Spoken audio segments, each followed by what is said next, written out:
Good morning, all of you. Yeah. Good morning, all of you. I'm Mrs. Anuradha Deshpande from Department of ENTC, Imperial College of Engineering and Research, Wagholi. Today, we will discuss some part of unit number 6 from telecommunication switching systems. The unit number 6 of our subject, it actually deals with the cellular technology. It deals with the concepts of cellular technology. We will have the short discussion of the cellular technology. Then we will have a small discussion of the GSM technique. Then we will have a small discussion of the CDMA technology as well as the IS-95 standard. Okay. Now today's session, let's start with the cellular technology. Before going to the actual concept of cellular technology, let's start with some introduction of wireless communication. Now, as we already know, communication is an essential need of human being. We started with the communication starting from very ancient age. Started with the conversation, sending letters, and then the technology advanced. And as the technology has advanced, so many advancements are there in our technology which lead to the roadway from wired communication system to the wireless communication system. Okay. Now, though we say that wireless was a very ancient way of communication, you may think how come wireless be an ancient communication system? Because if you just remember, in ancient age, the people, when they want to communicate with far distant people, they used to create smoke signals, or they used to have the drum signals. So these smoke signals or drum signals, they are obviously the wireless communication signals. Okay. So we say that wireless communication is not actually a new age concept, but it is going on from a quite ancient age. But as we discussed today, the wireless communication system, we are going to discuss the modern wireless communication system. As we say, the modern wireless communication system is actually it is mainly dependent on the electromagnetic field theory, Maxwell's equation, Marconi invention, and so on. So today what we will discuss in this session is we'll have the historical background, then we'll go with the cellular principle technology, concept of cellular, frequency reuse, cell sectoring, then beam splitting, channel assignment techniques, cell splitting, handoff, and handoff types. So as we start the introduction of wireless communication, as we continue with that, so we say that already the wireless actually and wired, they go hand in hand, right? So we start with the Marconi's wireless telegraph. Marconi's wireless telegraph, then it come with the wired telegraph, telephone system. After the telephone system, then it started with the cordless cellular telephone, wireless local loop, and so on. But the technology has not only these many applications, but they continue with the broadcast TV, cable TV, satellite TV, and so on. And the technologies which we are using here are the Aloha network, Ethernet, which lead to the wireless LAN, and so on. Okay. These are some initial points of our discussion. Now, as we see the mobile technology, as we see many equipments, many gadgets which we see in your mobile devices, starting from the performance, if you see, we started with the devices which are having sensors, which are enabled with the sensors and the controllers. Started with the pagers, but the problem with the pagers was they are the equipment which have receive mode only. Okay, they are receive only. They have very small display, very tiny display. Okay, and they are used only for displaying some small text messages, not more than that. Okay, then we go with the mobile phones. Mobile phone, as we know, it's a gadget which is mostly nowadays used, which is used for voice transmission, data transmission, text displays there, everything, whatever we are doing with the mobile nowadays. Then after this mobile, we had the PDA. Okay, the PDA, they come with simple graphical displays, character recognition, and simplified WWW. We have that provision in that. Then we go with the palm tops, and after palm top, we go with the laptops. So if you see the performance wise, these gadgets have been arranged. Laptops, they give you full functionality, standard applications, and so on. Now, what are the characteristics of the wireless communication systems? We say they are very convenient to use, and they come with the reduced cost, as the technology is in the advancement. So the cost of these equipments, it is reducing day by day. So we say that they are very convenient and they come with the reduced cost. Services can be deployed faster than the fixed service. Then no cost of cable planting is there because it is totally wireless. Okay, service is mobile, deployed almost everywhere you can apply it. Okay, but the thing is that these wireless communication system, they come with unreliable channels. They come with attenuation problems are there, fading is there, shadowing is there, interference are there, co-channel interference, adjacent channel interference, and so on. Okay, but with these, they have some complicated designs. Management problem is there to manage the circuit wireless networks they have to manage. Then they have some limitation about the power also, the battery supply, the LCD, limited bandwidth they have, but services which are provided are quite expensive. Okay. When we speak about the spectrum which is used for these mobile applications, there are two spectrum actually. One is your infrared ISM band, the amateur radio which are used, they are license free. Whereas the other spectrum which are used for all these applications, 1G, 2G, 2.5G, 3G, they all are expensive. And of course, FCC is a mighty sector who's controlling all these spectra. Okay. Now, evolution of wireless system, if we discuss, so it started with 1896. Marconi invented the wireless telegraph. So after that, the invention started with the first public mobile car-based telephone. It was invented in 1946. It was MTS, mobile telephone system. But this system was working with analog frequency modulation. It required high power base station towers to cover 50 miles radius. Okay, it was quite insufficient, 120K spectrum only for voice communication. So then the 1960 come with improved mobile telephone system, IMTS, developed in 1960. This system is full duplex service, direct dialing, 23 FM channels with bandwidth reduced to 25 to 30K are available with this system. And then we come with the cellular concept. Cellular concept come with the frequency reuse. It was originally proposed by D.H. Ring in 1947. Bell Lab started working with it in 1960s. Now, how do we compare the wireless with the fixed network? Some points are given over here. So the first point of discussion is higher loss rates due to interference. Emission, for example, engines lightning is there. Because of that, there is higher loss. Okay. Then restrictive regulation of frequencies. The normal frequency range, if you want to use, you cannot use. You have to take permission from FCC, and then you have to use this frequency. Transmission rates are low. Okay. Then higher delays are there. Then higher jitter is there. Higher delays, they come automatically with the higher jitter. Then low security and simple attracting. Okay, so these are the points which are comparison with the wireless network with the fixed network. Now, let's start with the cellular concept. Before just going to the cellular concept, let's have a brief look at the 1G, 2G, 2.5G, 3G, and how the technology is going towards the 4G. So we started with the 1G. In first generation mobile phones, the handoff was not solved until the development of microprocessors. The efficient remote controlled RF synthesizers were not there, so handoff was not at all in that. 1G system was designed in 1970, and these system actually, they use AMPS. AMPS is actually your advanced mobile phone services. They were used in US. Then we have TACS, which is total access communication systems, which are used in some part of the Europe, entity in Japan, and AMPS still popular in US nowadays. This was very popular technology, but handoff was not there. Then came the 2G system. 2G system is the digital cellular telephone system. Now 2G system come with the GSM. It's a common TDMA technology which has been used in Europe, and they claim that 3/4 of subscribers worldwide, they are using the GSM technology with 2G.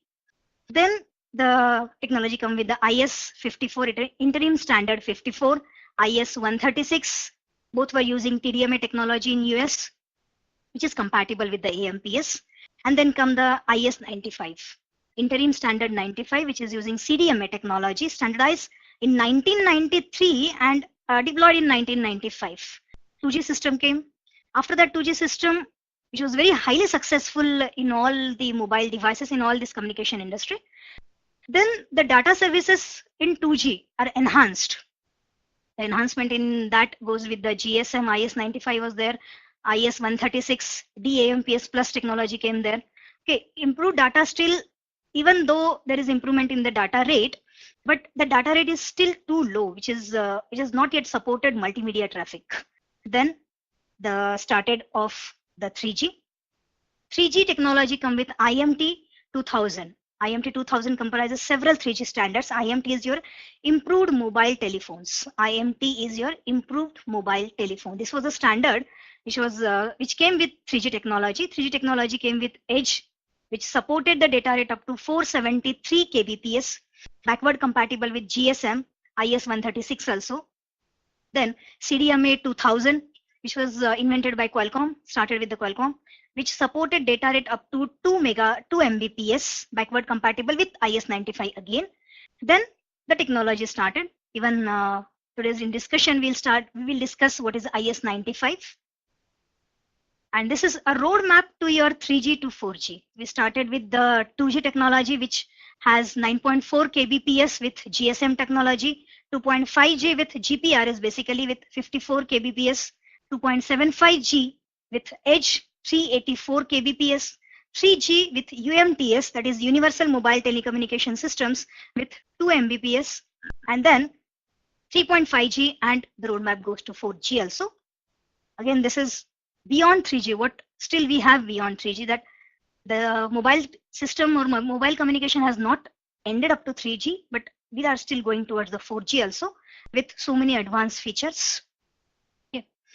So this is the evolution of your 4G from your 3G. This is the historical development, how the cellular technology has started. They started with the single cell with single base station. Then they started with the switch controlling multiple base stations in multiple cells. And then they started combining the PSTN ISDN switch with your normal switch, the collaboration with those. Okay. Now, with this historical discussion of the cellular technology, we start with the cellular concept. We discuss some cellular concept, basic of the cellular concept, and then we'll go with some discussion of the GSM architecture we will discuss today. Okay. So in the cellular concept, the idea of cellular concept is that we have to replace high power transmitter with several low power transmitter to create small cells. Instead of having a large transmitter, the antenna obviously required for this transmitter has to be very large, because it has to cover a large distance, and the transmitting power which will be required for this antenna also has to be very large. So instead of having such type of antenna which will cover the large area with large height of antenna and large transmitting power, the idea behind cellular technology was to divide that entire area into small cells, and every cell is given a transmitter. Now, as the area is already divided into small cells, the height of the antenna required for that transmitter obviously reduces, as well as the transmitting power required for that particular transmitter also reduces. Okay. So the concept came with multiple cells, which will cover a geographical area with multiple cells. Then each cell is assigned a set of frequencies. Now, when we have different cells which are having different frequencies, the concept of frequency reuse came there. The main concept was the total geographical area was divided into individual cells. Those individual cells are given with the individual transmitter, and then each cell is provided with a separate set of frequency.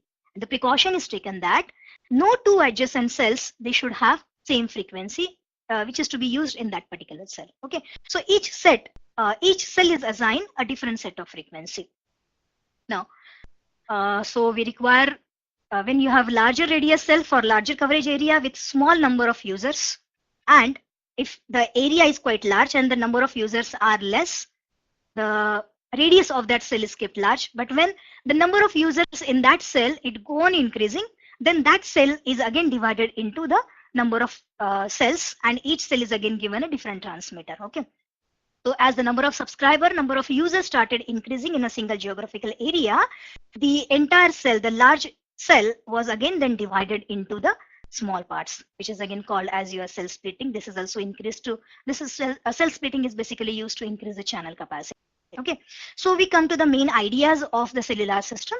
So main ideas are small coverage area, small cells which will cover small area. Then when we have the cells which are not geographically adjacent to each other, we have a concept of frequency reuse. We can use the same frequency for the cells which are not geographically near to each other, so that when two cells are not geographically near to each other, obviously the interference between those two cells will not be there, and you can use same set of frequency for two different cells. Okay, Then to increase the cell capacity, we go with the cell splitting. These are the main 4 ideas behind your cellular system. Okay. Now, why you require the cells now? So let's discuss why we require the cells. So as again, the same thing what we have discussed previously, the original mobile voice networks, they used large power transmitters to cover very large area. But when we are trying to use these transmitter with large power, the capacity is basically limited with the available bandwidth. Okay, spectrum is also limited. So you are not able to increase the capacity by adding new channels. You are having limited bandwidth. So if you are allotting that bandwidth for your required geographical area, and if you want to increase the capacity of your channel, there is further bandwidth is not available with you. So at this point, the cellular concept started. Instead of having a large area, let's start with the small cells with individual transmitter. So we have a large area. Instead of having the transmitter for the large area, that area is divided into number of cells, and each cell is then given a single transmitter. Now, obviously, the height of this transmitter has to be small, and the power required for transmission also need to be small. Okay. So now we started the discussion of your cell concept. Why a cell is required, why you need to divide the area into the cells. There is main problem was to add the number of channels. Okay, so here when we want to increase the channel capacity, we can add new channels. Frequency borrowing is there. When we are adding new channels, you are actually going for the cell splitting. Then frequency borrowing is there. You can take the frequency from the adjacent cells. Okay, or we can go with the cell split. Okay, these are the measures which are taken for the cell splitting. Cell sectoring, what we say. So in cell sectoring, what we do is individual cell is divided into 3 or 6 different parts, and individual antenna, instead of having the omnidirectional antennas, directional antennas are used in that particular smaller blocks. Okay, this was done for increasing the capacity of the cell. Now let's have an overlook of the cellular system. What are the main blocks which are present in your cellular system? So as we have, the cellular system is not only the connection between a mobile phone to mobile phone, but it can be a connection between the landline telephone to the mobile phone also. So when we start with the connection from landline telephone to the mobile phone, your landline telephone, obviously it is connected with your PSTN network. So the parts which are present in the architecture of your cellular system, they require your PSTN switch, which is connected to the landline telephone system. Then we have mobile telecommunication switching office, which is MTSO. MTSO is the main part of the architecture of your cellular system as well as the architecture of your GSM also, who's controlling the total task of the call connection and all those things, what we'll discuss slowly. Then every cell is allotted with a base station. So that base station transceiver is connected with the MTSO, and then those base stations, they are connected with the mobile phones which are present in that particular cell. So mobile phone can be an individual or it may be a moving mobile phone. Okay, these are the basic basic blocks in the cellular system. Now cellular system channels which are there. There are different channels which are present in your normal mobile phone. We have some channels on which the traffic is transmitted. So they are the traffic channels, and there are some other channels which are control channels. On these control channels, the signaling information about the exchange of your frequency, maybe the frequency allotment, that message, or there are different types of the channels. We have forward channel, we have reverse channel. So on these traffic channel, the control information, on these control channels, the information of setting up a call, information of releasing a call, or the commands which are exchanged between the mobile phone and the base station, or the mobile base station on your MTSO, they are done. And on your traffic channel, the basic voice traffic has been carried. So there are 2 different types of channels present in the cellular system, control channels and the traffic channels. Now, operation of cellular system, as we say, what are the different equipment that you require in the architecture of the cellular telephone system. We have a base station.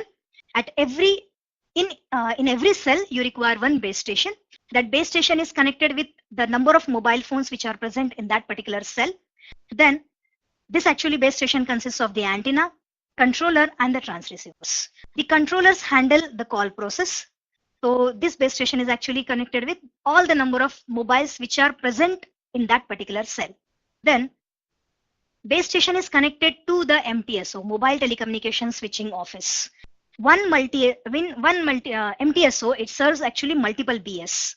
So we have one MTSO which is connected with the surrounding base stations which are present in that particular geographical area. Now, MTSO is connected to the BS, that base station, with the help of the links, which may be wired links or which may be wireless links. Okay. Now, what are the jobs which are done by your MTSO? So MTSO basically does the job of call connection. It connects all the call between the mobile units and maybe to the other mobile phone or to the landline phone. Then it allocates the voice channels. MTSO also performs the handoff. MTSO also monitors the call. So entire controlling operation is done by your MTSO with the help of the BS and to your mobile phones. And this total architecture is fully automatic. Now, when we start with the typical call processing in your cellular technology, whenever there is a call which is initiated either from one mobile phone to another mobile phone, or a call which is initiated from some landline telephone to the mobile phone. In either of the case, there is a major role which is played by MTSO, the base station, both the things. Now, when we start the mobile unit initialization, so let us say when you want to initialize the mobile unit, the things which are the series of operations which are to be performed are, we have to scan and select the strongest setup control channel which is present in that particular cell. So as we said, every cell is provided with some frequencies, and out of these frequencies, some channels are your traffic channels and some channels are the control channels. So whenever a mobile is initiating the call, that particular mobile set, handset of that mobile set, need to search for the control channel. If a control channel is available, then that mobile set, it has to acquire that channel, and using that channel, then it sends the information to the base station. So when initially when the mobile unit is initialized, it scan and select the strongest setup control channel. Then automatically when you are selecting this control channel, the base station which is connected with that control channel in that area, in that particular cell, is automatically aware of that this particular mobile handset is ready to make a call. After that, there are some handshake signals which are there, which are going on between the mobile handset and that base station. Now these handshake signals are required for the identification of the user and the register location, in which particular area that particular mobile is situated. Now once this particular handshake signals are over, then the scan is repeated to allow for movement, that is change of cell. There is a change of cell that suppose mobile is already mounted on some moving vehicle. So if that moving vehicle moves from one particular cell to the other particular cell, this procedure is continuously been done. When the cell area is changed, the base station automatically is changed by your mobile set. Now, this is whenever the mobile unit is initialized in the particular cell. Now, when there is a call which is originated by the mobile phone, so mobile phone checks a particular channel whether is free in that particular cell or not. If there is a forward channel free from in that particular cell, then on that particular forward channel, the mobile set, it actually connects with the base station. When the mobile set gets connected with the base station, it sends the number on pre-selected channel. There are certain pre-selected channels which are the control channels. On these channels, then the mobile set sends the number to whom the particular mobile owner need to call. Then once this has been sent, then that signal is given to the MTSO. Let's have look at one diagram which makes this thing more clear for you, and then we'll discuss this thing. So the diagram A, it shows you there are different cells which are present in that particular geographical area. Then there is a moving vehicle which is there in one particular cell, and when that mobile which is present in that moving vehicle is ready to make a call, that particular mobile will initially search for the strongest channel, because if you observe, this particular vehicle is at the boundary of 4 different cells. So it has to select that particular strongest channel. Once it selects the strongest channel, then that mobile phone gets connected with the base station. When that mobile phone is connected with the base station, mobile phone, we dial the number to with whom we want to make the conversation. So this number is given from the base station to the MTSO. Then once the MTSO receives the signal to which particular mobile phone the call is to be connected, then that MTSO sends the paging signal to all the nearby cells which are connected with that particular MTSO. Now these signals are again sent on the control channel. Now this particular MTSO, when it sends the paging signal, all the base stations which are there in that particular area, they will check for this particular signal. So MTSO send the signal about the number to which this particular mobile is interested in making a call. So when this number, all the base stations, when they receive this particular message, they try to match the number sent by the MTSO with the list of the mobile numbers which are present currently in that particular area. Now once the particular number is identified by the base station, the communication between those two base station and MTSO is there. Now from that particular base station which identifies the number sent by the MTSO is present in this particular cell, that base station sends the message to the mobile phone, and then there is a call accepted by the mobile phone to whom the mobile has already made a call, and then there is an ongoing call. Now up till now the job of MTSO was to connect the call. Okay, once the call is connected, the MTSO need to monitor that whenever there is a call which is continued between the two mobile holders or the two mobile number, the call should not be interrupted otherwise. The call should be ended when either of the mobile number ends the call. Okay, so this call monitoring option is also done by the MTSO. Now within this procedure, if one mobile phone, it moves from one cell to the other cell. So it is shown in the last figure. The mobile phone is now shifted from one cell to the other cell. Now as the mobile phone shifts from one cell to the other cell, immediately the handoff need to be taken place. The call should not drop, because if the handoff is not taken place, the call will drop. So MTSO again monitors the call. If the particular mobile moves from one base station to the another base station, one cell to the another cell, immediately the handoff procedure is being taken by the MTSO and the call is continued. So this call is monitored unless and until one of the mobile phone ends the call. Okay. So this is a typical call procedure which is taking place in your whenever there is a call made by one mobile phone to other mobile phone. So just briefly we revise what is the typical call procedure. We start with, if the call is originated with the mobile phone, we check up for the free channel. If the channel is free, the mobile phone is connected with the base station. Then the mobile phone sends the number. As the number is sent by the mobile phone to the base station, that number is sent from the base station to the MTSO.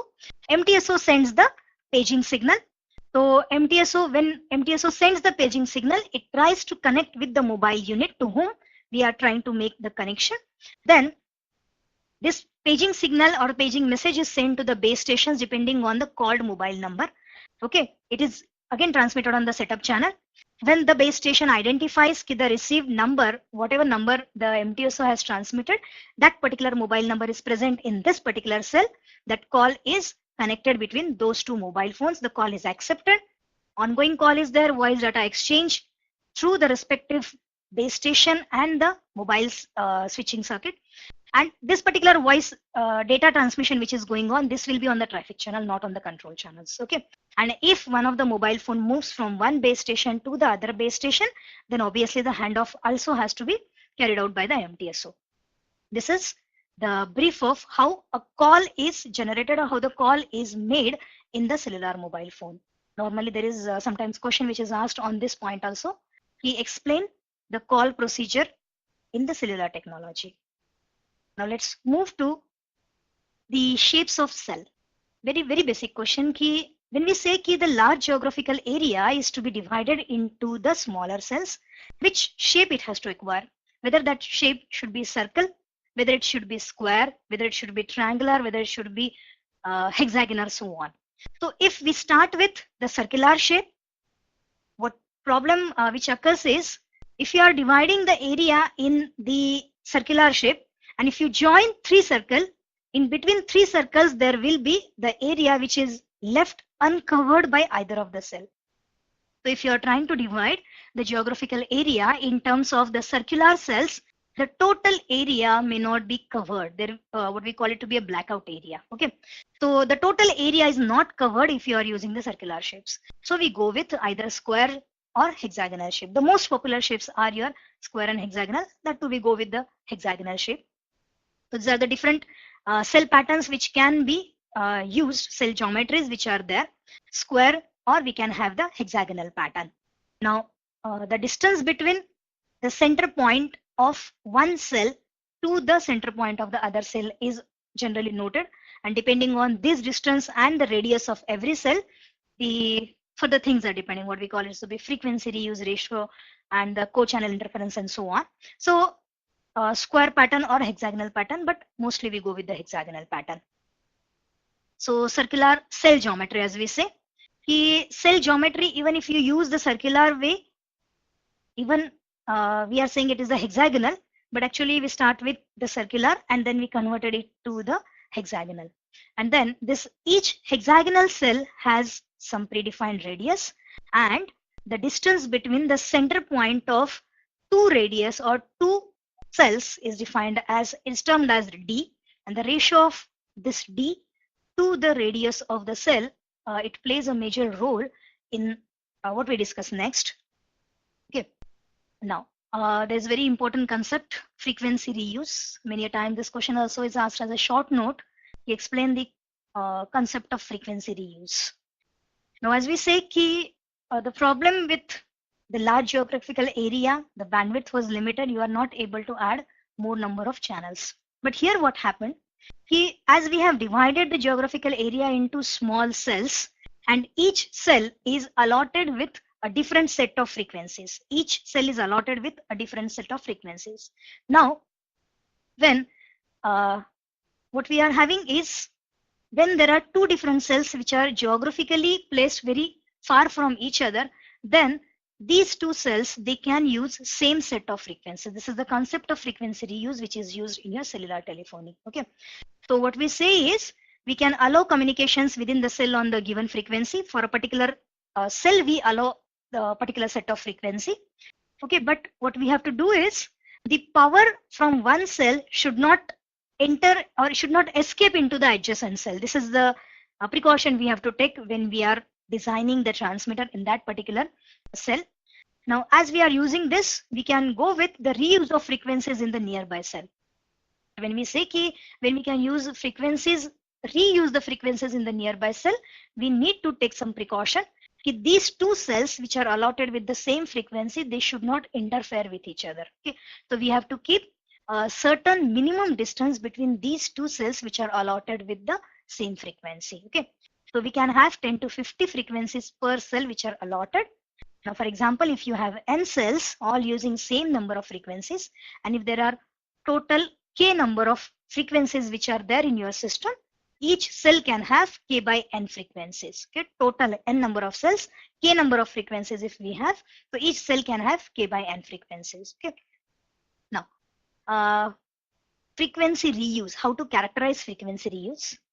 So let us say frequency reuse, when we want to say your total geographical area is divided into the individual cells, and as this figure shows, these cells which are there, which are labeled with the same alphabet, they can be utilized or they can be given with the same set of frequency. So A can be given with the same frequency. C, all C's labeled cells can use the same frequency. B labeled cells can use the same frequency, and so on. But the precaution what we have to take is, when you are allotting the frequencies to these scales, no two cells, they should be very near to each other which are allotted with the same frequency. Okay, so now this is what we say, for defining the frequency reuse and to avoid the interference between the adjacent cells due to the same frequency, we are using one ratio that is called as the D by R. So in hexagonal cells, if we are using, so D is the distance between the center of two cells, and R is the radius of two cells. Okay, so if we are using the hexagonal cells, then the ratio which we maintain to allot for the frequency reuse and not to come with the interference between the two frequencies, the ratio that we maintain is D by R is equal to under root 3N. This is the formula for designing the frequency reuse, for designing those cells which can be allotted with the same frequency. Okay. Now frequency reuse, as let's discuss once again, what are the different values for frequency reuse we can have. So there are different ways. We can either go with the different points. Say suppose we can go with the frequency reuse different pattern. If you are having 3 cells with 3 different frequencies, or you can go with 4 cell, you can go with 7 cells, we can go with 1 cell also. Okay. Now when we design this type of frequency reuse pattern, there are certain formulas which there is certain theory which we use. So what we say is, suppose we have S number of total channels and K channels are allotted per cell, then the channels are divided among the N cell into the disjoint groups, as we say. S are the total channels and K channels are allotted per cell. N be the number of cells which are using all these S number of channels. Now these are called as your clusters. So clusters, as we form, they repeat in your particular system.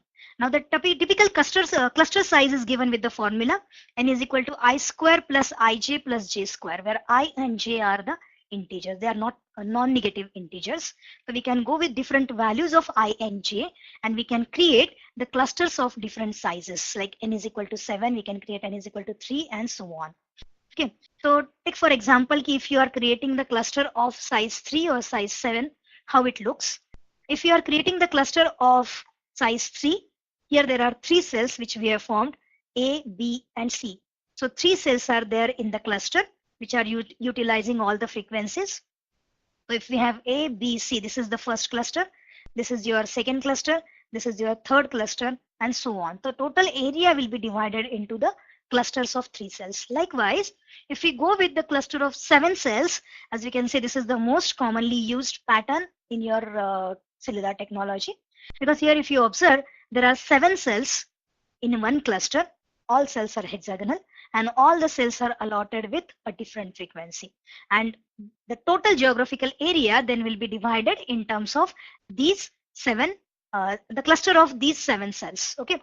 Now if you observe the difference between the cluster of N is equal to 7 and the cluster of N is equal to 3, one very important point which you can observe is just check out the distance between the 2 cells which are using the same frequency.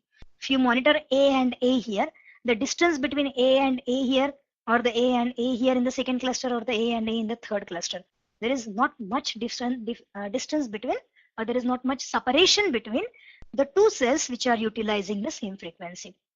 But if you observe N is equal to 7 value, the cluster with 7 cells, there is a quite a reasonable distance. There is a moderate distance present between the cells which are utilizing the same frequencies. Okay. So these distance we have to decide in such a way that the co-channel interference should be minimized. So likewise, we can have a cluster of size 1, cluster of size 3, cluster of size 4, cluster of size 7 and so on. Okay. So out of which this N is equal to 7, the cluster with 7 cell, it gives the best performance, because of which mostly we use that one. Now again, this diagram shows you the same concept, the frequency reuse patterns. So here we have the frequency reuse pattern with N is equal to 4, that is the cluster of 4 cells, N is equal to 7 cells. And now this is again a pattern which shows you the frequency reuse pattern with N is equal to 19 cells. Okay. So this is what is the difference between the geographical division of the cells with frequency reuse of different sizes. Now what is the main thing of observation is here, when we design one particular cluster, this is called as the first tier of your clusters. So the interference between these adjacent cells should be minimum. Cluster whichever you are deciding for your installation of your mobile phone, you have to select it in such a way that the co-channel interference between these cells, it should be minimum. So we have to select the cluster size in according to that. Now frequency reuse, for deciding that we have a frequency reuse distance, which also is called as a co-channel reuse ratio. So as we say, whenever we are going for the frequency reuse, you have to design the cluster size in such a way that the interference between any two frequencies, adjacent two frequencies, it should be minimum. Okay. So we say that, so we have the closest distance d by w, the centers of the two cells using the same frequency, is determined by the choice of the cluster size C, as we have said. And layout of the cluster size, this distance is called as your frequency reuse distance. Now to calculate the frequency reuse distance, this is your frequency reuse distance which is shown here. This is the cluster size of 7, n is equal to 7. So the distance between this particular cell and this particular cell marked as A is called as your frequency reuse distance. Now this frequency reuse distance is calculated as the ratio of d by r. D is the distance between these two cells and R is the radius of each of this cell. So frequency reuse ratio is actually a ratio of D by R. So we denote it with the Q. So Q is equal to, this is a parameter which is called as the co-channel reuse ratio, and Q is equal to D by R. And for hexagonal cell type, this D by R is given as under root 3n. Now this Q value actually provides you the idea about the capacity. If smaller value of Q you are using, it will give you the larger capacity because the cluster size n will be small. But if you go with the larger value of Q, then the co-channel interference will go on reducing. Okay, so if you go with different I and J, now how this I and J, when they calculate, what they do is they start with one cell, they start with one center of one cell, then they go I cells from the center of the successive cells. Start from the center of one cell, go I cell from the center of one cell, and then they turn 60 degrees counterclockwise, and then they go J cells from the center of the successive cells. Okay, this is how they calculate the frequency reuse distance. Okay, so very important parameter, frequency co-channel reuse ratio, Q is equal to D by R, and for hexagonal cells that value is equal to under root 3 by n. Now this is what is the same thing which is shown to you. The distance between the any two adjacent cells using the same frequency should be maintained as d by r is equal to under root 3n. Okay. Now again, the two main concepts in your cellular telephony, they are the handoff and the roaming. So handoff is the call transfer when the mobile phone is moving from one particular cell to the another particular cell within the city. And roaming is the handoff between the MTSO of one city and the other city. What we say is when the mobile phone is moving between the systems. Okay.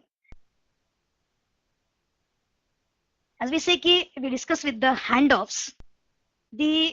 As we say, when mobile is mounted on some moving vehicle, it is not sure that the moving vehicle will stay at one point, but the moving vehicle will take the mobile phone from one cell to the another cell. So when one cell where mobile phone moves away from one particular cell, then that mobile phone is moving away from the coverage of that particular cell, or it will be entering into the coverage of the different cell when the call is already in process. Okay. So when this is going on, your MCS, mobile switching center, must identify the new base station to handle the call. Now when we say handoff is taking place, what are the series of action that we have to take place in the handoff? Your mobile phone is moving from one cell to the another cell. So when mobile phone is moving from one cell to the another cell, at the boundary of the two cells, this particular MCS has to identify, or it has to check for the strongest signal from the nearest base station, and the call is to be handed over to that particular base station. Okay. So when the mobile phone is moving from the boundary of one cell to the another cell, MCS, that is mobile switching center, has to identify the new base station to which the call is to be handled. And this call, which is to be handled to the new base station, which should be done unknowing to the customer who are already talking on the mobile phone. So there should not be any problem to the customers who are already, or the subscribers who are already engaged in that particular call. So handoff should be made in that way. Okay, so we have MCS must assign the call new forward and reverse channels within the channel of the new base station. The frequency obviously has to be changed for the new base station. Then the performance metrics which are there, very important performance metrics for the handoff are: the user should not know that the handoff is occurring. Unknowing to the user, the subscriber, the handoff should take place. And then when the handoff is going on, there should be very low probability of blocking new call in that new cell. When you are transferring the call from the previous cell to the new cell in which the mobile is entering, there should not be any problem. There should be low probability of blocking the new calls which are generated in that particular cell. Okay, the probability of blocking should be less. As well as now handoff to a good signal to noise rate channel so that an admitted call is not dropped. Very important thing. Depending on which we will discuss what is a proper handoff and what is the improper handoff. So what we do is whenever there are two base stations which are monitoring the handoff, when the mobile is moving from one base station to the another base station, at these points, suppose there are 2 points, we consider point A and point B. So we draw a graph for the time which is changing and the received signal level which is monitored by the two base stations. So we say there is a level at point A, and then when the signal drops below this level at point A, the base station should come to know that there is a need of handoff, that the mobile is moving out of the coverage of this current base station.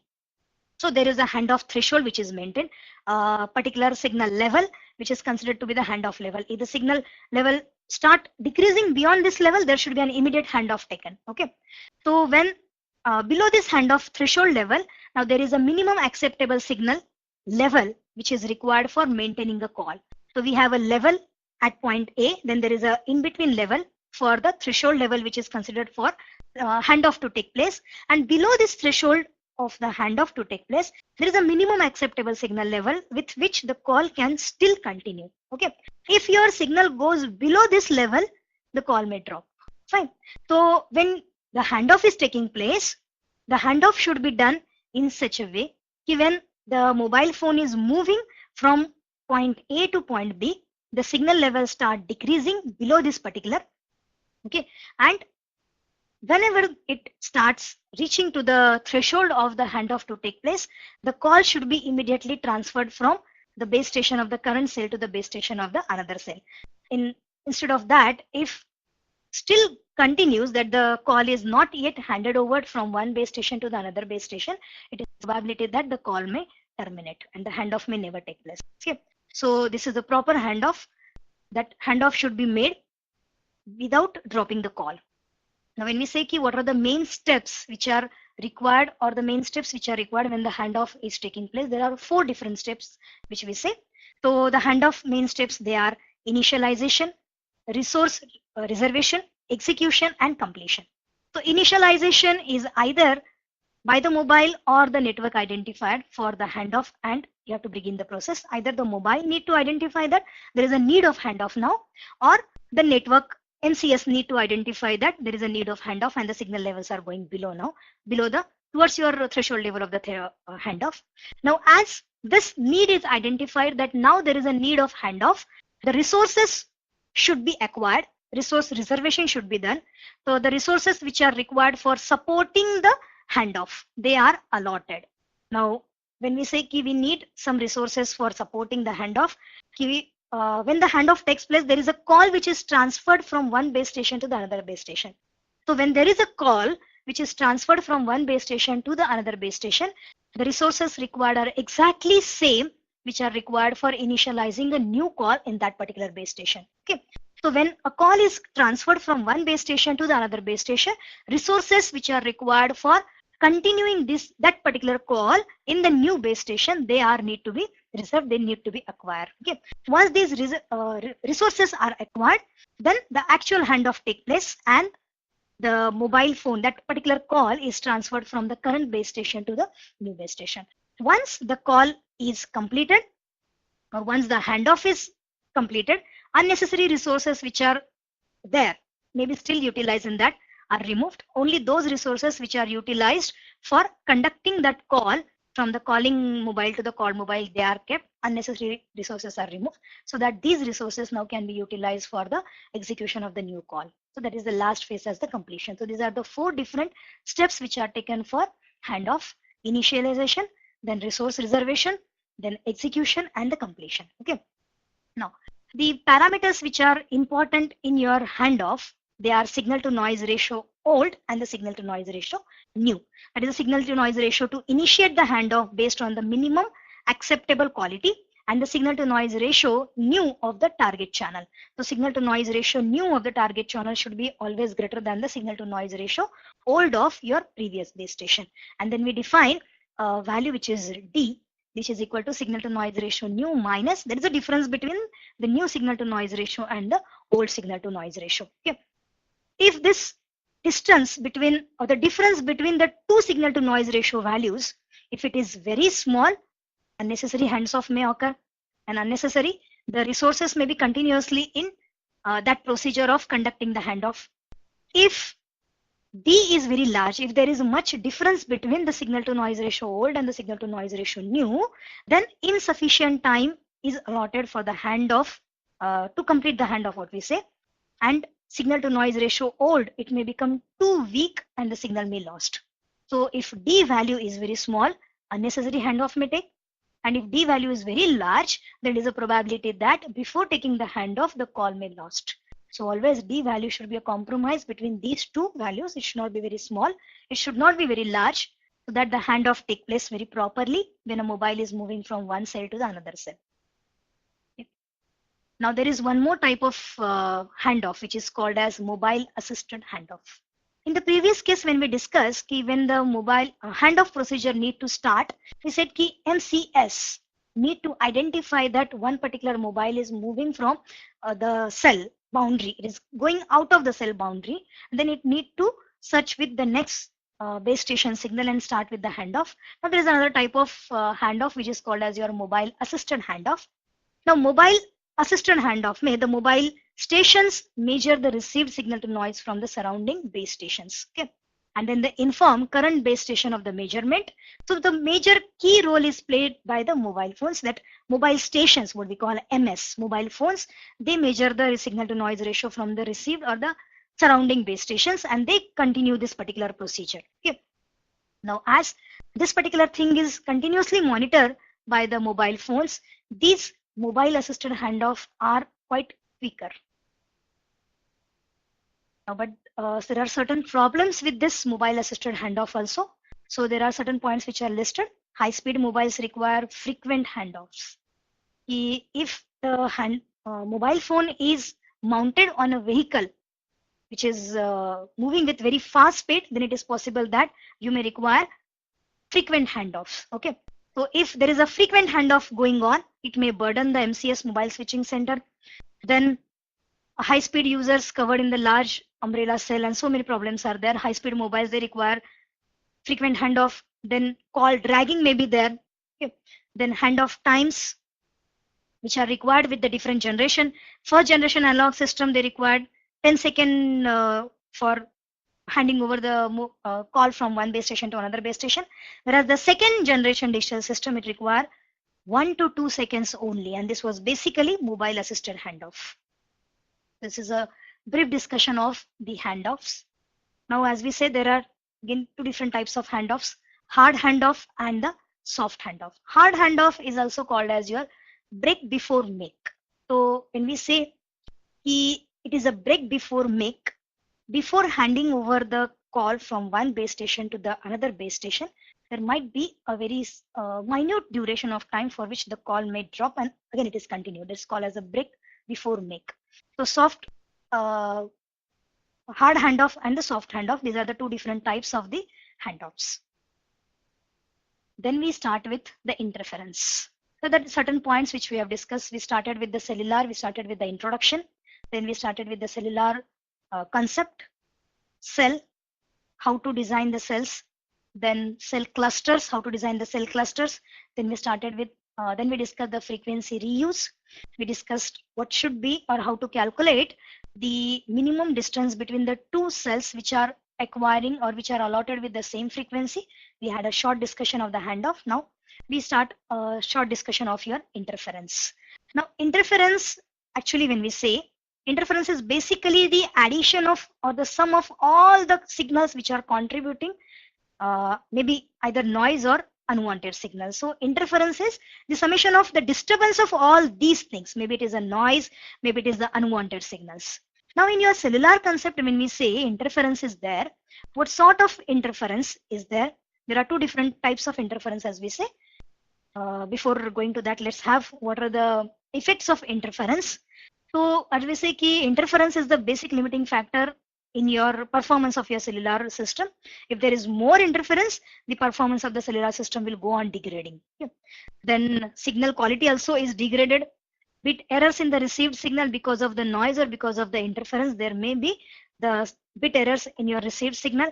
So in all, if there is more interference, the signal quality, the performance of your cellular system will go on degrading. Now, sources of interference, as we say, which will lead to the types of interference.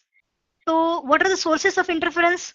The source of interference may be the mobile, another mobile in the same cell, or maybe a call which is progress in the neighboring cell, or the other base stations operating on the same frequency. That is the interference because of the two cells which are utilizing the same frequency, or any non-cellular system which leaks energy into the cellular frequency band. As we say, when you design the cells, the energy should not be, the power should not be leaked from one cell to the adjacent cell. Even if there is a leakage of power from one cell to the another cell, that may be a source of interference. Okay. Now, considering all these sources of interference, we say that there are two different types of interference. One is the co-channel interference and another is the adjacent channel interference. Now, co-channel interference is mainly because of the frequency reuse. So if you design the cluster size, if you design that particular area in which you have divided the geographical area into the different number of cells, if that is not properly designed, then co-channel interference is surely going to happen, because co-channel interference is because of those two cells which are utilizing the same frequency. And if these two cells which are utilizing the same frequency are not separated from each other with a minimum certain distance, then obviously these two base station transmitters will interact with each other. They will provide or they will generate interference with each other. Okay. So co-channel interference is basically because of the frequency reuse. We can say even it is a drawback or disadvantage of frequency reuse, but if we design the cluster in proper manner, then we are able to minimize the frequency co-channel interference also. Then the second type of interference is your adjacent channel interference. Now this adjacent channel interference is from the signals which are adjacent the frequency to the desired signal. Maybe the signal present between the two adjacent cells. One signal which you are trying to receive may be very weak, and the signal which you are receiving from the adjacent base station's transmitter, if it is very strong. In that case, if your receiving filters are not properly designed, then it is possible that your mobile may receive the adjacent channel interference, the problem due to the adjacent channel.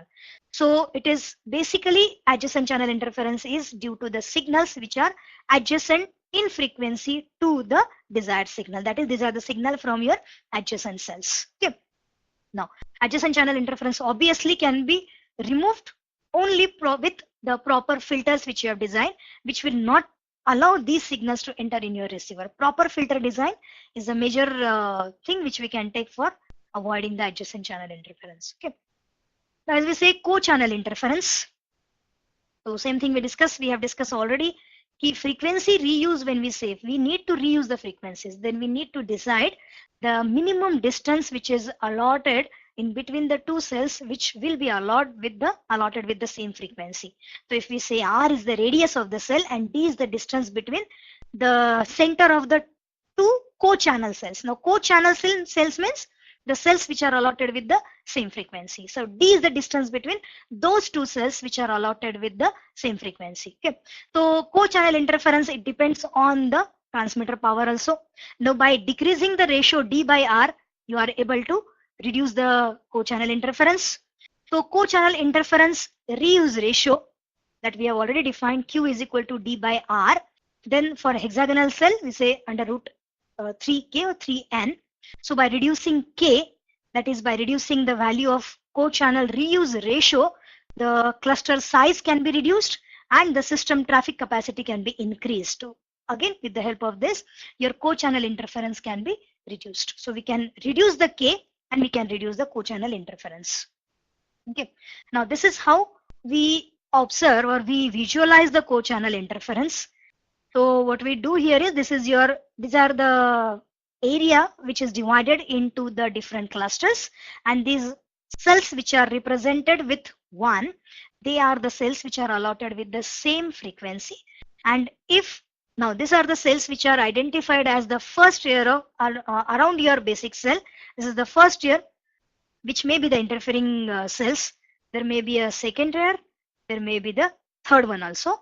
So you have to design, or you have to decide the distance between any two cells in such a way that among these cells, maybe the first tier, the second one, or the third one, the interference between any two adjacent cells should not be there. So this distance you have to decide properly.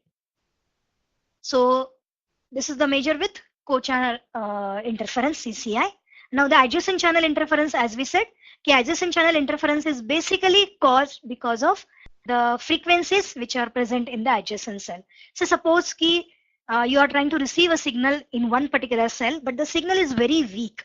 And if there is a cell which is placed adjacent with your cell, and that base station of that particular cell is transmitting a very strong signal, then in that case, if the receiving filters, if they are not properly designed, then it is possible that you may receive the signal from the adjacent cell, and that is the main cause of your adjacent channel interference. Okay. Now the one main thing which we can take, or the remedy over this we can take, is you have to design the receiving filters properly in such a way that when you are tuning, when you are trying to receive a particular frequency, your receiving filter should not allow the frequency from any adjacent cell. That is the main thing which we can take, or this is the remedy which we can take for reducing the adjacent channel interference. Okay. So what we say, interference and system capacity, a small discussion of interference and system capacity we can have. So we say already interference is a limiting factor for the system capacity. Co-channel interference, it is actually caused by signals at the same frequency, whereas adjacent channel interference is the interference because of the signals which are present in the neighboring frequency. So in traffic channel, interference causes crosstalk from the undesired user. So crosstalk may be there, or interference causes error which result in the wrong instructions. When we have, as we say, we have discussed already, there are two different types of channels, control channels and the traffic channels.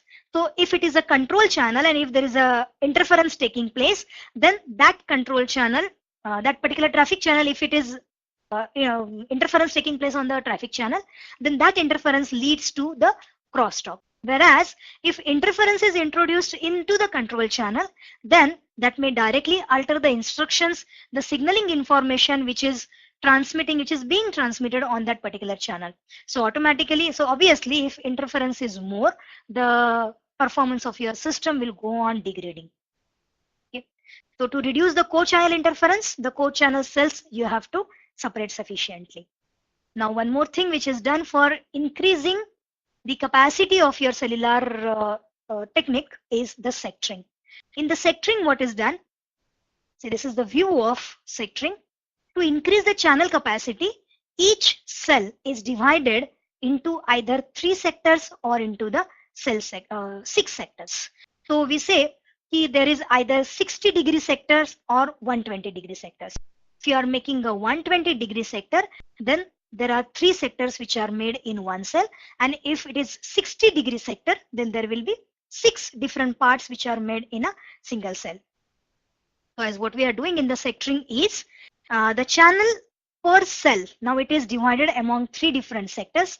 So suppose if you are taking the sectoring as 120, so we have divided that channel into 3 different sectors, and every sector is allotted with different antenna. Now these antennas which we'll be utilizing will be the directional antennas, not the omnidirectional antennas. This is one of the measure which we can even take for reducing the co-channel interference. Okay. And this was a small discussion of the cellular concept. Now moving on from cellular basic concept to the GSM. We will discuss GSM architecture today. GSM, some features of GSM we will discuss, and then we'll go with the GSM architecture. Okay. So GSM architecture is what we say is we are taking this cellular concept ahead with the GSM architecture. Okay. These are the basic things which we have discussed for the cellular technology. We started with what is the cellular concept. We started with what type of cell, what type of shape the cells can have. The cells can have either triangular, square, or hexagonal, but hexagonal is mostly preferred. Circular shape is not preferred because if you are trying to cover the area with circular cells, there may be some part which is uncovered by your cells, so circular is not preferred. Then we gone with what are the basic architecture equipments which are required in your cellular phone. Then we have discussed your how a call progresses. Then we discussed the handoff, interference, and system performance. Now just move on. Let's move on towards your GSM discussion. We start initially with the features of GSM. GSM comes with increased capacity. Then it comes with better audio quality. It comes with improved security and confidentiality. It comes with clean handovers. It comes with subscriber identifications. Also, it comes with the enhanced range of services. Comes with frequency reuse. These are the frequency reuse, handoff, and all these are the concepts from your previous cellular technology only, but we are going one step ahead with the discussion of your GSM now. Now this is the architecture of your GSM. Now mainly when you consider the architecture of your GSM, there are three different distinct parts we can see. The first one is your mobile. The second one is the base station subsystem. The third one is your network subsystem. So if we start with the mobile one, there is the mobile unit. Then there is SIM which is provided with the mobile. Base station subsystem which comes with, these are the parts of your base station, and this is the part of your network subsystem. Okay, so these are the part of your network subsystem. Now let's discuss what are these components of your GSM architecture one by one. So we start with, there are three different parts as we say. Mobile station is there, base station subsystem is there, and network subsystem is there. So mobile station, it consists of mobile equipment, your mobile set, which comes with a SIM, that is subscriber identity module. Then this is connected with the base station of a particular cell. That base station now comes with BTE, BTS, and BSC, base transceiver station and base station controller. Okay, and then the third part is your network subsystem. Network subsystems, we can say the heart of network subsystem is MSC, mobile switching center. Then in order to maintain the database of the mobiles in that particular geographical area, there are some registers which are provided. We have home location register, we have visitor location register, we have authentication center, as well as we have equipment identity register. So those mobiles which are connected with that particular area, they are your, the information of those subscribers or those mobile handsets is present in the home location register. When there is a new particular subscriber which is entering in that particular geographical area, the information is listed in your visitor location register. We have authentication center also, which is performing the task of authentication of the subscriber. And then there is equipment identity register. This plays very important role. Let's discuss these components one by one now. So mobile station, as we say, it consists of mobile equipment and the subscriber identity module, your SIM, which provides you the number. Then as we say, mobile equipment. So this mobile equipment can be vehicle mounted with the antenna physically mounted outside the vehicle or on that vehicle. We have mobile equipment is classified into different categories as we know. Depending on the power rating, there are different types of mobile equipments we have already. Then when we start with the further part of your mobile handset, we are provided, every handset of mobile is provided with a SIM, that is your subscriber identification module. So this is a smart card that contains International Mobile Subscriber Identity, IMSI, a unique number which is provided with every mobile handset. So this allows the mobile user to send and receive the call. It receives the subscribers provided by the other subscriber, the services provided by the other subscriber. Then it has encoded network identification details in that. So total information is provided in that particular SIM card, which is protected always with a PIN number. Okay. Now this can be moved from one phone to the another phone, which is a key information to activate your phone. This is how it looks. We have a SIM card, which is the heart of your mobile phone. Without a SIM card, your mobile phone will be dead. Now let's move on towards the second network component, that is the base station subsystem. So base station subsystem, it consists of base transceiver station and base station controller, BTS and BSC. So we start with the base transceiver station. This base transceiver station, it is the area, it is the particular equipment which consists of radio transceivers which are utilized for making a call. Then it handles radio link protocols with the mobile stations. All the protocols which are required for data transmission, they are used. That speech and data transmission from the mobile set, they are recorded. And when we say you want to design a BTS, base transceiver station, what are the basic requirements that we need? So it should be reliable, it should be portable, and it should come with minimum cost. Okay. This was about the main things of your base transceiver station. This is a picture from your base transceiver station. Then the second part of your base station is the base switching center. Base switching center is responsible for managing the resources for the base transceiver station. It handles the call setup. It updates the location. It plays a key role in the handover for each mobile station. So your base station is playing the key role as a bridge between your the third component of your GSM architecture, that is your MCS, the mobile SIM. It is acting as a bridge between these two things. So we have BTS and BSC. And when we start with the third part of your network component, the third part of the architecture of your GSM, we have mobile switching center. So mobile switching center is basically responsible for coordinating the setting up of call to and from the GSM users. It provides the appropriate bearer services, teleservices, supplementary services, all kind of services which are provided by your MCS, mobile switching center. Then it controls a number of base station sites within a specified geographical area.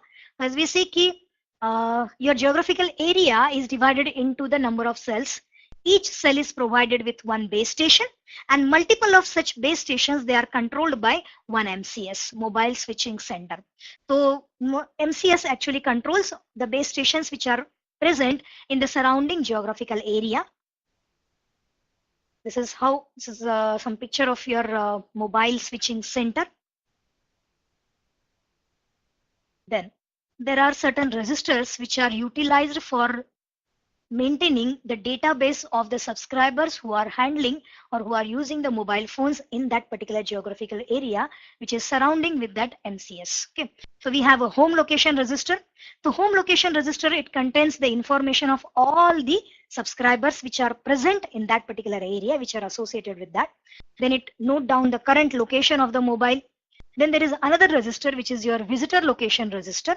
So visitor location register, it contains selective administrative information from the home location register, because when handoff takes place, when we say handoff in terms of your roaming, it takes place, then the information which is handed or which is conveyed between the two MCS for the two subscribers which are moving from one city to another city. In that case, now the home location register and visitor location register, they play a key role for this connection or the handoff between the two different MCS of two different cities. So this visitor location register, again, it is utilized as the authentication center when a new user enters into the current location.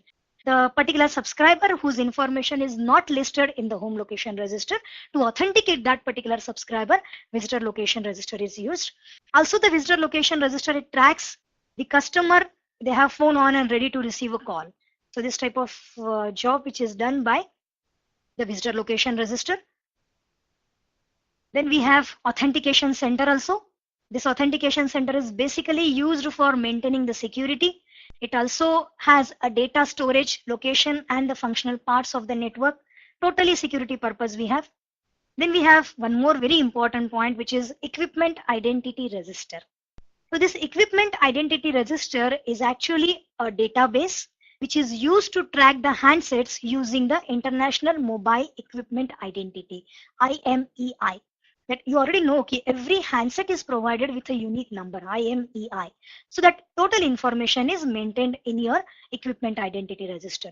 Now, what is the main thing? What we say is there are three different lists which are maintained by the equipment identity register. One is called as your white list, black list, and the gray list. So in addition with this, it also contains some optional database. Now let's see what is this white list, gray list, and the black list. In the white list, it contains the information of all those subscribers which are true, which are legal, which are not engaged in some other destructive task. So all assigned valid IDs, a list is maintained of all assigned valid IDs, that is called as the white list. There are certain numbers, the list is provided with certain numbers to whom the service is allowed but noted. There are under observation. And in this under observation, there are certain numbers whose services need to be barred directly. The services should not be provided to certain numbers. So that list is maintained into the blacklist. The service is totally denied to that particular numbers. So EIR, it maintains three different lists: white list, black list, and the gray list. Okay. Then we have mobile station international subscribers dialing number, MSISDN, mobile station international subscribers dialing number. So human identity is used to call a mobile phone. That is your mobile number which is given to you. The mobile subscriber number is the telephone number of your mobile phone. That handset is known with the number which is provided with that particular SIM card. So this is the number a calling party dials to reach your subscriber. These are the numbers which we utilize. When we call each other, we use this MSISDN. So this is used by the LAN network to route the call towards your MCS. So when you observe this particular number, actually it has three different parts. So we have CC, that is the country code. It is 2-digit generally. Then we have national destination code, NDC, which is generally 3 digits, and the subscriber number, that is actually 5 digits. And this is how your 10-digit number is provided for your mobile number. 10-digit number is provided to the subscriber. So it actually consists of your country code, national destination code, and your subscriber number. Okay, so it forms you a 10-digit number. Now, in addition to this, the IMEI, what we say, International Mobile Equipment Identity, it is a serial number which is unique to each mobile. Each handset is provided with a unique number, which that handset is identified. Okay, so it is identified with International Mobile Section Equipment Identity. So this is how it is formed. It is PAC type approval code 6-bit, then final assembly code 2-bit, then we have serial number of 6 bits and spare 1 bit. One number is given as a spare. So this is how this is the format of IMEI, International Mobile Equipment Identity.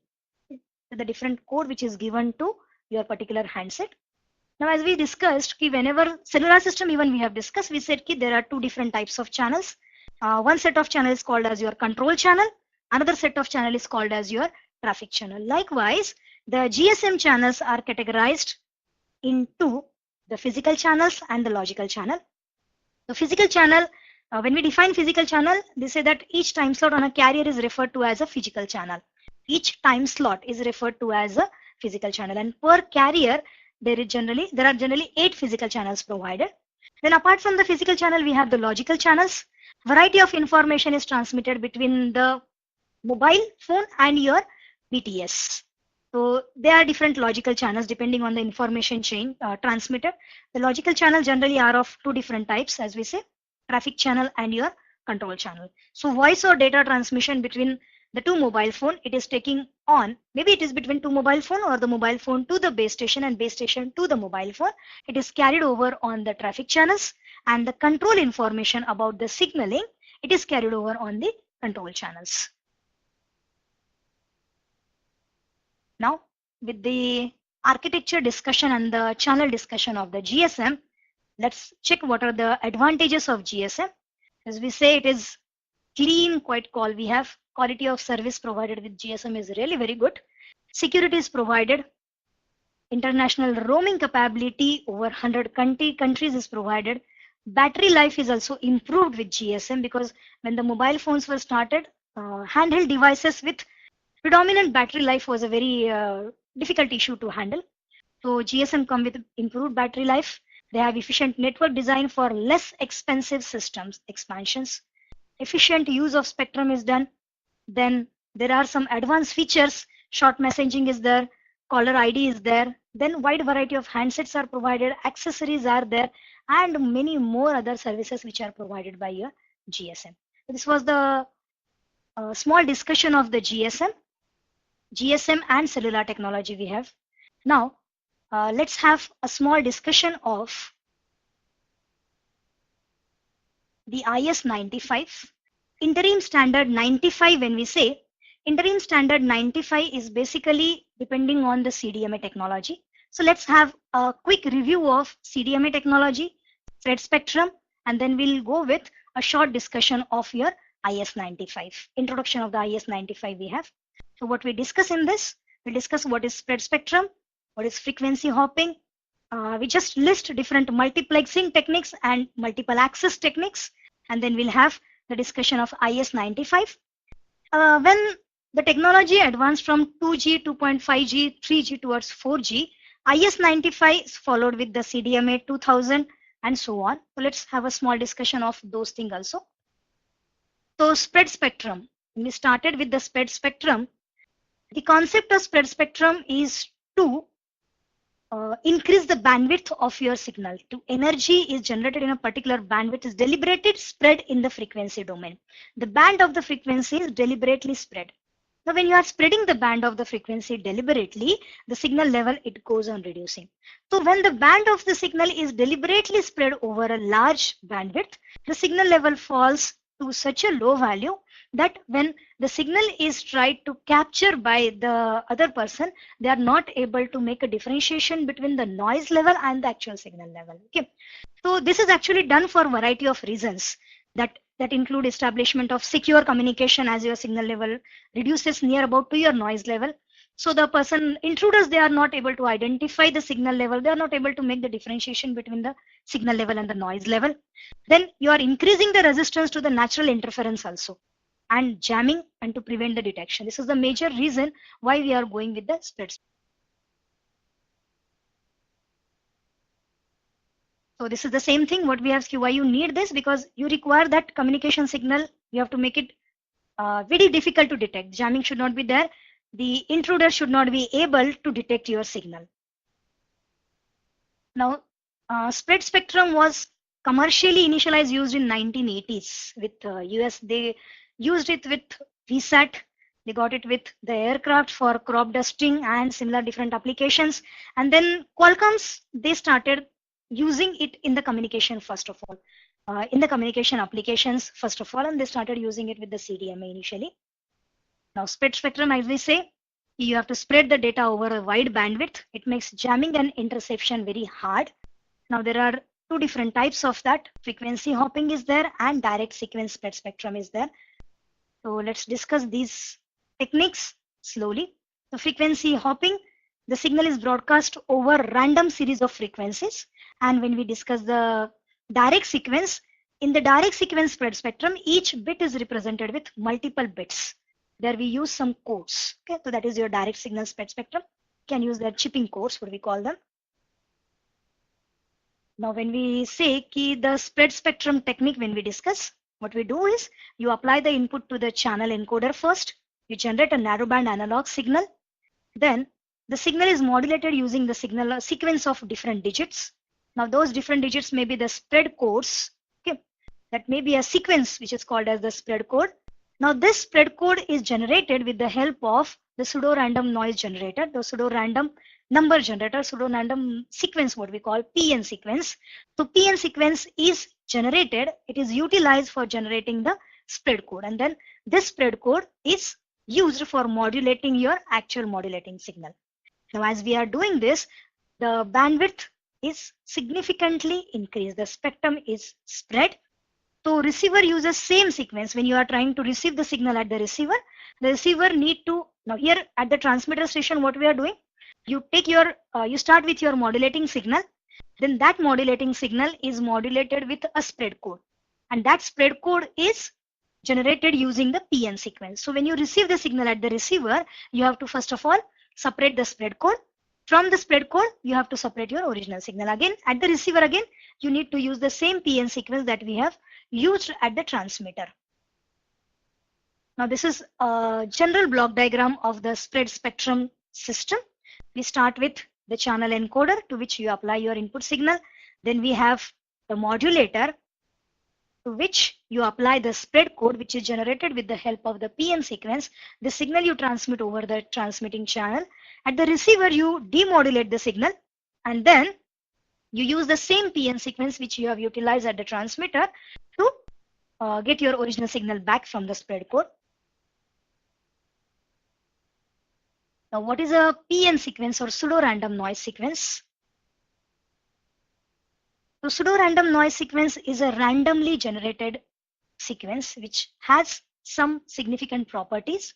So we say it is the randomly generated signal. It is not actually a total randomly generated signal, but it is the sequence which follows certain properties which we call as the PN sequences. Okay. Now, to generate this PN sequence, we use the simplest circuit. One example is given over here.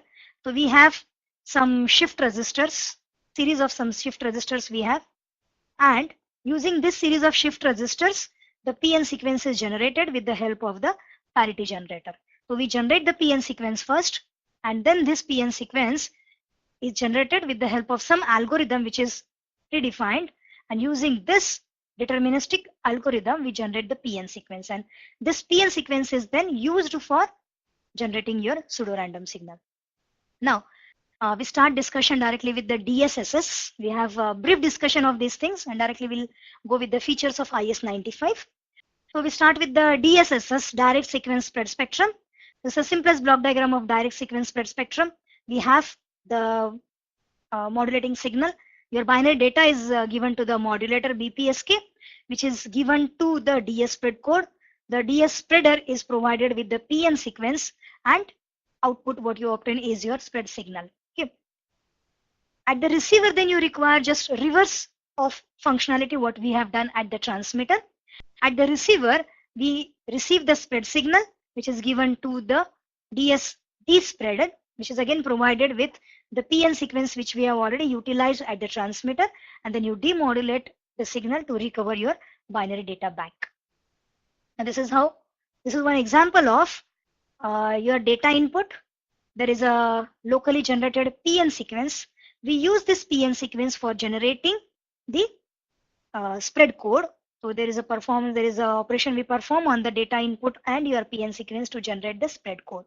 Now this spread code is what we transmit. Now at the receiver, when you receive the spread code, you require the same PN sequence to get your original data back. Now this is one waveform representation of your DSSS. If this is your original data that you demodulate using the BPSK, and then we use the spread code technique to represent the extra phase shifts with respect to your spread code. The waveform representation of your DSSS, and this is how it shows you the spectrum is spread. When you undergo the DSSS, the original spectrum of your data signal, it is spread using the DSSS technique, and as you are spreading the signal, the energy level, it goes on reducing from the original spectrum to the spread spectrum. Now this is a view of how your spectrum, narrowband signal and your wideband signal, it looks on your spectrum analyzer. This is your narrowband signal before spreading, and this is how your spread signal looks after your DSSS operation is carried out on that particular signal. Now the second one, what we go is with the frequency hopping. In DSSS, we are using PN sequence to generate the spread code, and then that you are transmitting actually. But in frequency hopping, what we do is we use different frequencies. For a particular signal, different frequencies are transmitted. As we say, frequencies hopped, frequencies changed. So channel assignment is done for different frequencies, and it is used, different frequencies are transmitted for the data which you are trying to transmit. Okay. So frequency hopping, there is another view of your frequency hopping which is done. for your data what you are transmitting, depending on the PN sequence, you transmit different frequencies. So we say that your transmitter is hopping between the different frequencies as you're trying to transmit your original data. When we observe this, when you are transmitting it, there are different frequencies which are transmitted for different bits of your data. How it looks, a simple block diagram of frequency hopping. So we start with your binary data, then we have PN sequence generator. That PN sequence generator is given to a channel table. This channel table stores the information about your which particular frequency has been allotted for which particular input data what you are trying to generate. And then depending on this particular PN sequence, particular frequency is generated by the frequency synthesizer, and for a particular bit, a particular different frequency is transmitted. This is transmitted over your transmission channel. Exactly opposite is the procedure what we perform at your receiver side. So we have initially you need to recover back the original signal from the different frequencies that you are receiving. So again you need to have the PN sequence generator, the channel table, and the frequency synthesizer. The frequencies are identified, and then from those frequencies you try to recover your original signal back. Okay. So there are different types of spread spectrum we have. We have frequency hopping spread spectrum, FHSS. We have direct sequence spread spectrum, DSSS. We have time hopping spread spectrum, THSS. We have chip spread spectrum, CSSS. And a combination of these techniques are used. But now, when we say that frequency hopping is there are two different types of frequency hopping techniques, as we know: slow frequency hopping and fast frequency hopping. So in slow frequency and fast frequency hopping, we have two different concepts. If it is a slow frequency hopping, for one particular frequency of one particular chip, different symbols are transmitted, incoming signal bits are transmitted. Whereas if it is fast frequency hopping, for a single bit of your input data, multiple frequencies are transmitted. For slow frequency hopping, for multiple frequencies, a single bit is transmitted. Whereas for the fast frequency hopping, for a single bit of your data or a combination of bit of your data, for your fast hopping, multiple frequencies are transmitted. So this is a view of how the slow frequency hopping it looks. There's a relationship between your symbol time and your chip time, chip duration and the symbol duration. And this is for your fast frequency hopping. It's the difference between the symbol time and your chip time. Now the benefit of your hopping is it is resistant to intended or unintended jamming, sharing a single channel among your multiple users, and so on. So these are the benefits of your frequency hopping. But there are certain disadvantages which come along with the disadvantages. Large bandwidth is required as compared to your DSSS, and the use of a code which is independent of the transmitted data. That is the disadvantage. Now there are different multiple access techniques, as you already know. We'll just list the access techniques and then directly go with the further part. We have time division multiple access. We have frequency division multiple access. You are all already aware of these multiple access techniques. And we have code division multiple access. Code division multiple access is the technique which is used in your IS-95. So this is how the different multiple access techniques they look. Frequency division multiplexing, the time division multiplexing access, and your code division multiplexing access, and the space division multiplexing access. We start with your code division multiple access. So in code division multiple access, we use, this is a technique which is used with the spread spectrum. It starts with the data at some signaling rate D, which is called as the bit data rate. Then we have certain codes provided there. Say for example, you got these 4 different codes. We got these 3 different codes for A, B, and C. Okay. So suppose there are 3 different users communicating with the base receiver, and each of the user is provided with 3 different codes. So for A, the code is 1, -1, -1, 1, -1, and 1. For B, it is +1 +1, -1 -1, and +1 +1, and so on. Now, whatever data these three users they are trying to transmit, each of the bit is transmitted using the code allotted for that particular user. Now let's see an example of this. Now just remember what is the data for the code for B. It is 1 1, -1 -1, and 1 1. Okay. And now just observe the user B who is trying to transmit the data. Let us say suppose that A, B, and C, all the users they want to transmit the data as 1 1 0 1. This is to be encoded using the code provided for each of the coder. So we have the code for the user B as 1 1, -1 -1, and 1 1. So when it is 1, we transmit this code as it is 1 1, -1 -1, +1 +1. For 1 again the same. And if it is the 0 bit, this particular code is inverted. We transmit it as -1 -1, +1 +1, -1 -1, and so on. So in code division multiple access, there is a code which is provided for each user and the data is transmitted using those codes. Now different benefits of CDMA, that it provides you a high coverage, it provides you a good capacity, it also comes with comparatively low cost. As compared to GSM, the cost of CDMA is comparatively low. The clarity of the transmission is very good, as well as it offers you the choice of simultaneous voice, asynchronous packet, data, fax, and SMS. Number of services are provided using the CDMA. These are the benefits of CDMA. Almost all. When these all advantages are provided, the customer is obviously happy. The advantages of CDMA, it provides you high capacity, it improves the voice quality, it provides you soft handoff, then less power consumption, and this is one of the main choice for your 3G system.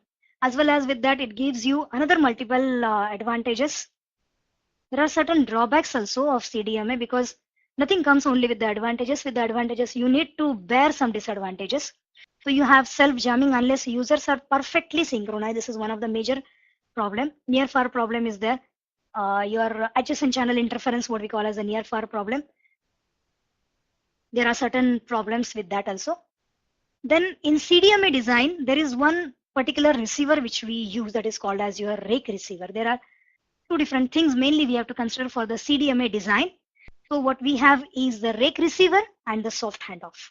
Rake receiver, when we discuss, this receiver actually have, just let me show you the setup of this receiver now. This is the diagram representing you how the data is transmitted in CDMA. So we have a spread spectrum system in CDMA. The chip rate is typically much greater than the flat feeding bandwidth of your channel. So data is, or your signal gets propagated in multiple directions. And when at the receiver, all these signals you need to receive, and from those signals you need to reconstruct the signal at your receiver. So the basic idea of the rake receiver was proposed by the Price and Green in 1956. And what they say is, just combine all the paths, the signal which is coming on all the paths, and then generate your final signal. This is the simplest block diagram of the rake receiver. So we transmit the signal, modulate the signal, we transmit the signal, and using multipath channel, you receive the signal, we add up the signal, and then with the help of all these signals, we generate the finally received signal. So CDMA basically works on the rake receiver principle. Now, depending on the CDMA, what we have is the IS-95. IS-95 is actually interim standard 95. So interim standard 95 basically uses the CDMA as the access method. You may be asked a short note on IS-95 in your exam. So IS-95, it starts with CDMA access technology. It was first operating system to use the CDMA, which was invented by Qualcomm. Before IS-95 was invented by, or Qualcomm started using IS-95 or CDMA in communication application. They were being used for different applications. They use them in some VSAT. Then they are used in monitoring the data of the different fields and so on other applications. But Qualcomm started using CDMA with IS-95 first time for your communication applications. It was invented by Qualcomm, started in 1995. But at this point also it was considered to be a 2G wireless standard. Then it was supplemented by CDMA 2000, also known as WCDMA. UMTS, it's fully 3G system. So IS-95 is basically your 3G system. Now, what are the different features of your IS-95? So IS-95 operates in the same bandwidth that has been utilized by your GSM. It uses two different bandwidths, forward and reverse link, or the uplink and the downlink. They use 1850 to 1910 megahertz from mobile to base station, and from base station to mobile they use 1930 to 1990 megahertz frequency range. The channels are separated from each other at 1.25 megahertz. The bandwidth provided is generally 1.23 megahertz with a guard band of 200K. Then we use 3.75 megahertz in CDMA, 5 megahertz in UMTS, and so on. So there are different features of your IS-95. Adjacent cell phone towers use the exact same channels as all other towers. This is the major difference between IS-95 and your GSM or your cellular technology. Now, the working of IS-95 or the call procedure of IS-95 is exactly same as what we have discussed for the call procedure for the cellular technique. The phone is turned on, it sends one of the strongest channel, then at it sends one of the strongest channel, it's select for the base station, then the signal is transmitted in the encrypted passkey. This is the difference, slightly different. But other than that, the remaining procedure remains the same. Your it listens for the pages, receiving pages, the call is being connected. Then there are certain vocoders which are used in IS-95. The vocoders which are used in IS-95, they are extremely advanced vocoders which gives encode up to 1200 BPS so that this phone doesn't seem dead. Now there are different channels which are considered to be the forward and the reverse channel. Two different types of channels are there. Forward channels are there and the reverse channels are there. So forward link uses the same frequency as your 824 to 849 megahertz. Each carrier is separated from each other as 1.25 megahertz. There are four different logical channels. One is called as the pilot channel, synchronization channel, paging channel. There are 7 paging channels and traffic channels. 55 traffic channels are used in IS-95 standard. So pilot channel, it provides the reference signal. Just have a short view towards your different channels of your IS-95. Synchronization channel, it is used to acquire initial time synchronization, which sends the synchronized message. System ID is transmit, and it uses W32 for spreading. W32 bit it utilizes in the frame of IS-95. It operates at 1200 BPS. Then paging channel, it is used to page the mobile handsets in case of any incoming call. The task which was being done by MCS in cellular phone. Now for that, in IS-95, there is a paging channel provided. It uses W1 to W7 bits of the frame of IS-95. Then there are traffic channels which carry the information. Now they too work with two different data rates. One data rate which is mandatory, which can use 9.6, 4.6, 2.4 or 1.2 kbps. Second is an optional data rate which can be used as 14.4, 7.2, 6. 3.6, 1.8 kbps. So the total information which is transmitted about the ongoing process, maybe it is the voice, maybe it is the data, all type of information is transmitted on the traffic channels.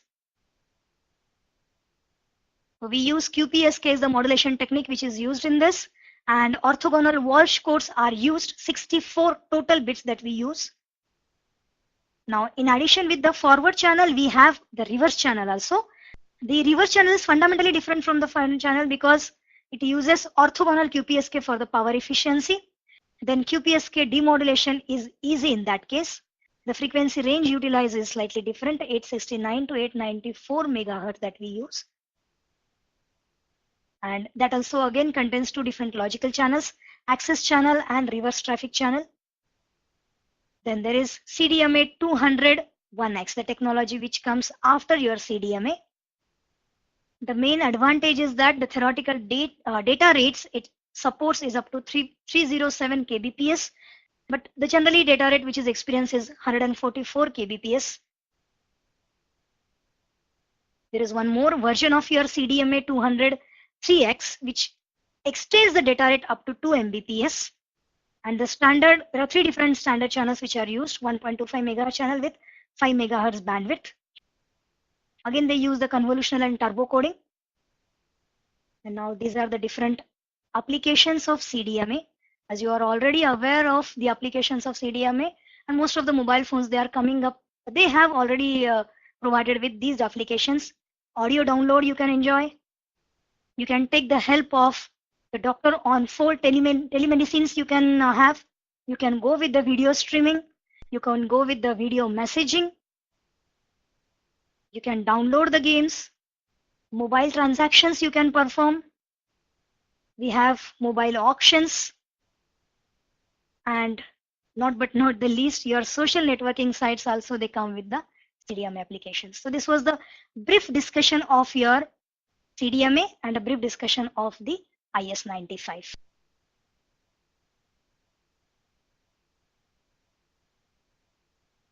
Okay, any questions from any side?